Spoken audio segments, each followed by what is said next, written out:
बढ़िया घर है सबका सपना, आ सपवा बोले घरू अपना। बड़े बड़े दोस्त बड़े बड़े हमारे घर में आके घुस गए, और जहाँ खाना बनता था वहाँ चूहिया बिल बना के थी, उसी में दोनों घुस गए। और ये मैं अपनी आंखों से देखा और अपनी घरनी को बताया। अब वो डर के मारे खाना बनाना बंद कर दी, और उसे पनबुड़वा सांप ने काट लिया है। मैं बताया जिसको पनबुड़वा काट लेते हैं उसे कोई सांप काटता नहीं है, फिर भी वो डर के मारे खाना बनाना छोड़ दी। अब मैं बड़ा पत्थर लेके आया, अब बिल के ऊपर रख दिया ताकि वे उसी में भूखे प्यासे मर जाएंगे। अब रात को उस समय किरासन तेल की ढिबरी जलती थी, लाइट वाइट हमारे घर में नहीं था, और जल्दी जल्दी फिर भी सांप से सब डर रहे हैं कि पता नहीं सांप पत्थर हटा के कैसे न कैसे निकल जाए तो हम लोग क्या करेंगे। एकदम जस्ट चूल के ऐसे बगल में वह था दोनों,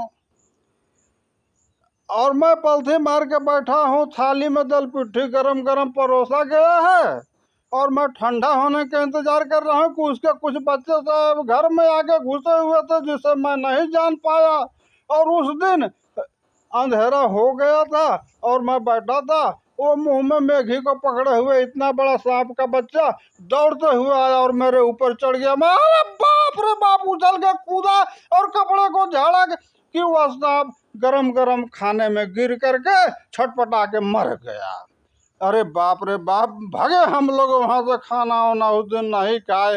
अब क्या करें, बड़ी परेशानी, कैसे सांप को घर से भगावें कुछ समझ में नहीं आ रहा है, और गांव के लोग कोई साथ नहीं दे रहे हैं। एक दिन रात को क्या देख रहा हूँ मैं, दोनों सांप निकल करके हनीमून मना रहे हैं, कीड़े मकोड़े आंगन में खा रहे हैं। बोले देखो इतना बड़ा पत्थर रखा हुआ, फिर भी दोनों निकल करके हनीमून मना रहे हैं और कीड़े मकोड़े खा के पेट भर रहे हैं। अब हम लोग क्या करें, घर छोड़ के कहाँ भागे हम लोग। तो एक दिन हमारे समझ में आया, तो मैं वन तुलसी जाके ले आया जंगल में से, और वन तुलसी को लाके वहाँ पर गाड़ दिया जहाँ पर सांप का बिल था और जो सांप बिल में रहते थे, और कुछ आंगन में इधर उधर उसके पत्तियों को छिड़क दिया। उसी दिन रात को जितने सांप घर में थे अपने आप सब भाग गए। जय सीताराम।